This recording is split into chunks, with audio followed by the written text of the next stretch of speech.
Welcome to Positive Psychology.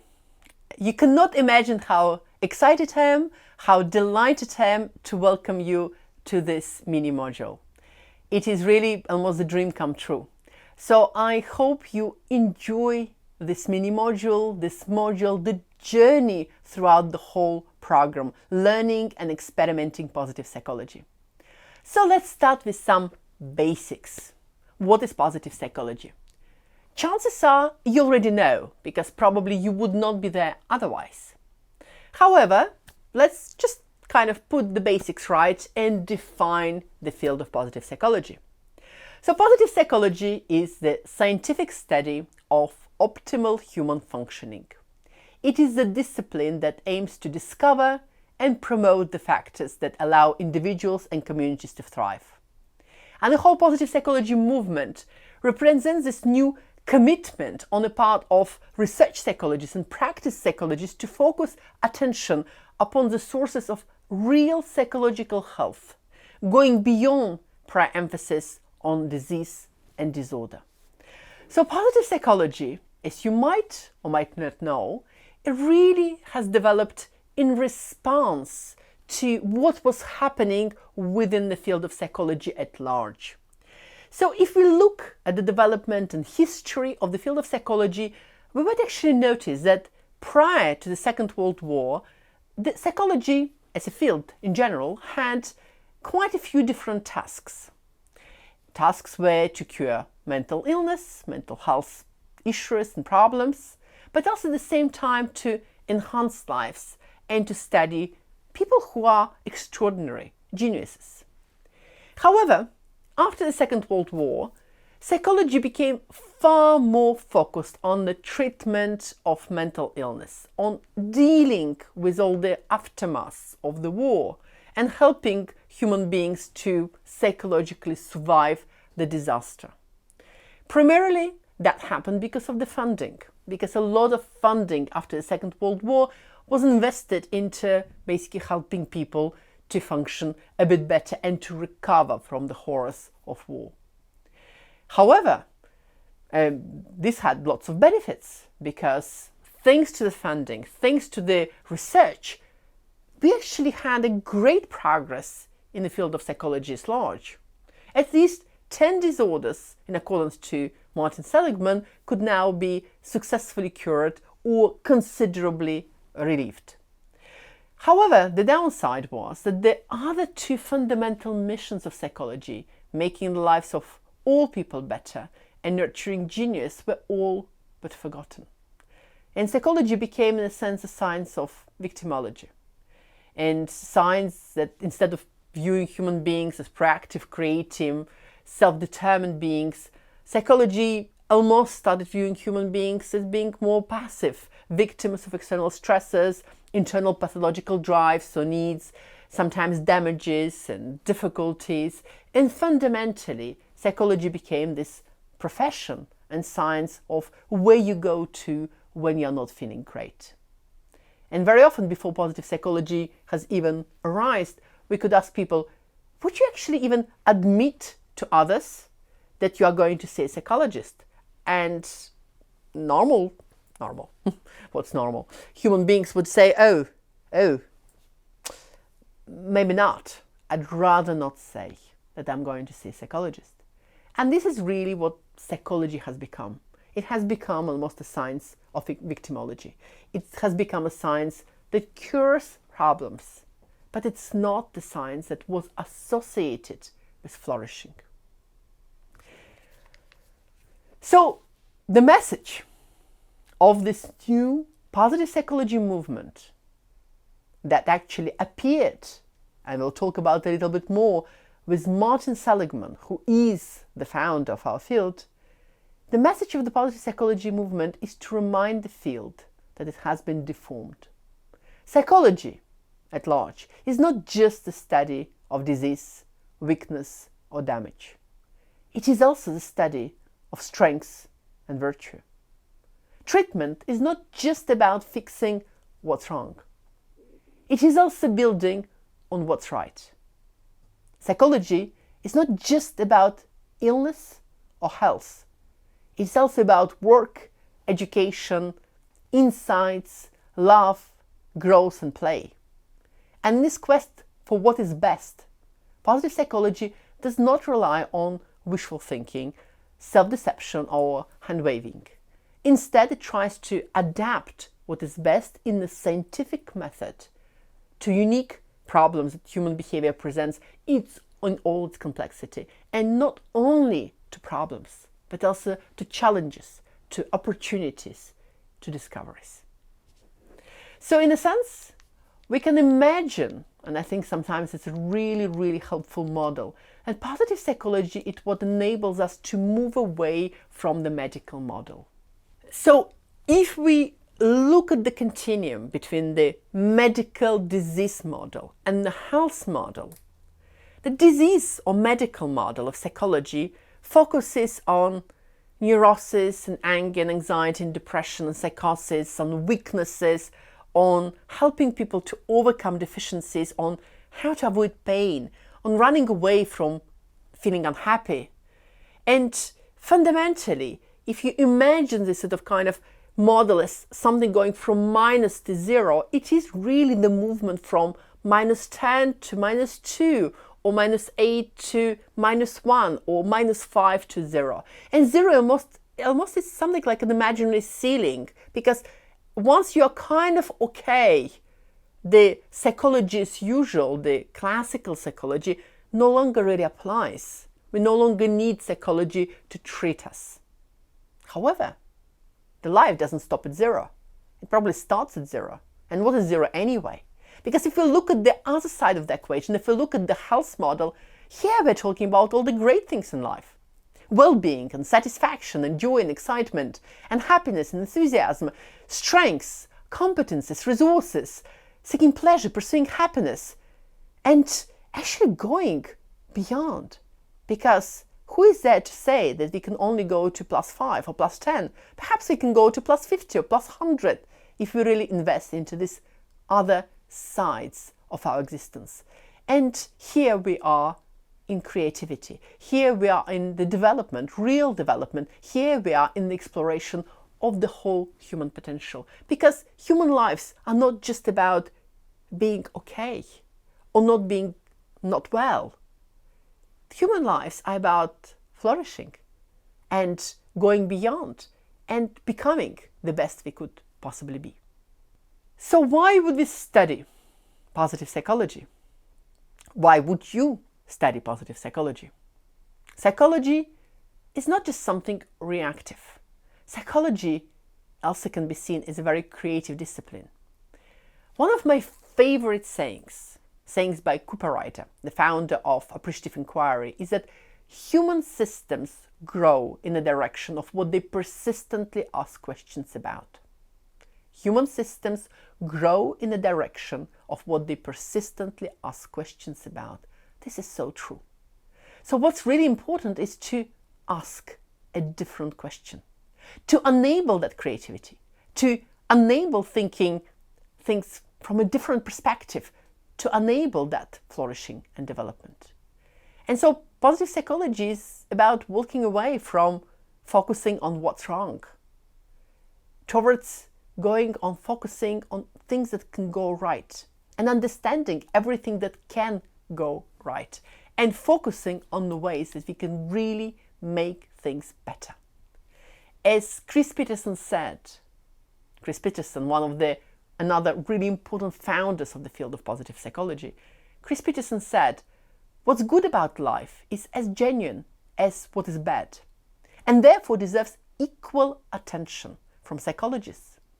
It assumes that life entails more than avoiding or undoing problems and hustles. Positive psychology resides somewhere in that part of the human landscape that is metaphorically north of neutral. It is a study of what we are doing when we are not frittering life away." This is so beautiful, right? This is a study of what we are doing when we are not frittering life away. So, positive psychology, it's really all about asking a very different question. Very often, we look at the issue, at the problem, and say, what's wrong? Why didn't it not work? Why do these people fail? what's wrong? And then we can look at exactly the same issue, at exactly the same situation, and focus on people who did succeed. And say, why? Why is it that in this situation, sometimes a hard situation, some people succeed despite unfavorable circumstances? What does it do right? What can we learn from it? What can we do to actually do things better? What can make things better? So it's really sometimes about kind of turning this question upside down and looking from a different perspective. And that's what positive psychology is all about. Well, I'm now going to introduce myself. And I know I did the other way around, but that was kind of something I meant to do. So my name is Ilona Bonniwell, Professor Ilona Bonniwell.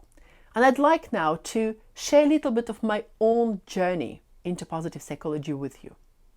So my own journey in positive psychology actually started very early on, when I was just an undergraduate student studying psychology, probably thinking of becoming a clinical psychologist to begin with. And how I fell into positive psychology, it was twofold. First of all, my own journey began with reading Viktor Frankl's book, A Man's Search for Meaning. I encountered it during my studies of psychology when I was actually investigating and understanding humanistic psychology. And it was one day when I went to the library. I couldn't borrow that book. I had to go into the library to read it. And I took it in the library, I opened it up, and I read the whole of this book without moving. I think I didn't drink, didn't eat, I just read. I did not stop reading until it was finished. Because the journey of Viktor Frankl was so transformational, was so amazing, and was so finally talking about the most important things in life. The meaning, the beauty, the actually flourishing in the midst of the most horrible life experience. This was my beginning of positive psychology. I was very open to humanistic psychology first. I was really interested in the whole discipline, realizing at the same time that humanistic psychology was not really hugely present in the field of psychology nowadays. And its next step, and it was my own second step of the journey, I joined a members group of the British Psychological Society, a student members group of the British Psychological Society, as a conference officer. So I was there to organize psychology conferences for British students studying psychology. And when I joined, I asked my committee, kind of all people who were students of psychology at the time, hi guys, what do you think we should organize our first conference on? And there was somebody who responded. This somebody is nowadays called Professor Alex Linley, one of the greatest positive psychologists that I know of, one of the people who made perhaps the most important discoveries on the study of strengths and post-traumatic growth, but also how to apply positive psychology to organizations. And he said, why not positive psychology? And I went, what's positive psychology? This was the year 1999. Positive psychology, as we'll discover a little bit further, actually only started in 1998. I went, what's positive psychology? Well, he said, that's the science of what makes a life worth living. And I went, oh yes, absolutely. I think I had this aha moment where everything suddenly became clear, where I realized almost in the space of 5 minutes that positive psychology, that what brings together what I'm most interested in the field of psychology about. And so yes, I did organize that conference. It took place in 2000 on positive psychology. And I think that was the very, very, very first, obviously, student level conference, but also very first European conference on positive psychology. It was a tiny conference, maybe about 60, 70 people. And the next year after, I organized yet another conference with not really positive psychology as the main theme, but a lot of positive psychology topics presented, with people flying even from America to, at that point, Glasgow. That was 2001. And in 2001, there was a conference within the main British Psychological Society conference, on a lot of topics of positive psychology. And then something happened, because during the whole day of this conference, I had one participant who looked a bit older than other students in that conference. So maybe we had about 100 people attending different sessions, and this person was there the whole day, attending many, many different sessions. And I was wondering who this person was. That was prior to Google and when you actually know faces of everybody. I think you can see what's coming, right? So eventually I asked this person at the end of the day, or we just met and we just talked a little bit about the experience, but actually what he did say at that moment said, "Hi, I'm Martin Seligman. Would you like to have a coffee with me?" So that was a shock, right? So here I am running this little student conference. I actually had Martin Seligman turn up and attend the whole day of positive psychology topics. And that was for me a transformational moment, because we sat down, we had that coffee, and Martin Seligman asked me a question, one of the questions that changed my life. He said, "What can I do to help you to start the positive psychology movement in Europe?" I think I was about 25 years old. And I went, "Oh, well, we could, We could organize a European level conference. We could establish a European network of positive psychology. We could actually make sure that senior professors are involved with students who are really interested and excited about this field." And he said, yes, yes, yes, yes. That was the beginning. That was the beginning of my own journey, real beginning. Because up until that point, I thought it was not possible to study positive psychology, really. It was not possible to become a positive psychologist. And in this one moment, it went from impossible to possible. Because I realized, why not? Why can't I study positive psychology? Why don't I do a PhD in positive psychology? Why don't I actually really work on bringing this absolutely amazing discipline to fruition? So that conversation has changed my mind. There's a background to this conversation because, in fact, Martin Seligman, he was there for the main Glasgow conference, it was centenary conference of the British Psychological Society. And he was directed to my little conference because somebody has heard that I was working in positive psychology topics. So the whole thing was not really an accident. It was actually something, the result of effort, the result of being interested in this topic from the very beginning. However, for me, this meeting has really changed my life.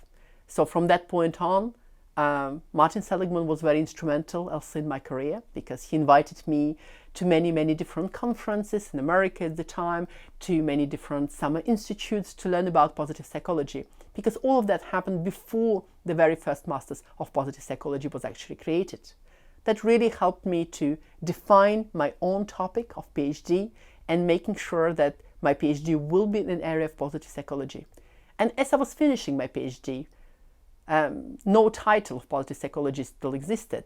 So what I did, I wrote to about 10 different heads of psychology department around Britain saying, would you be interested to either create a module in positive psychology at your university or potentially create a master's on positive psychology in your university?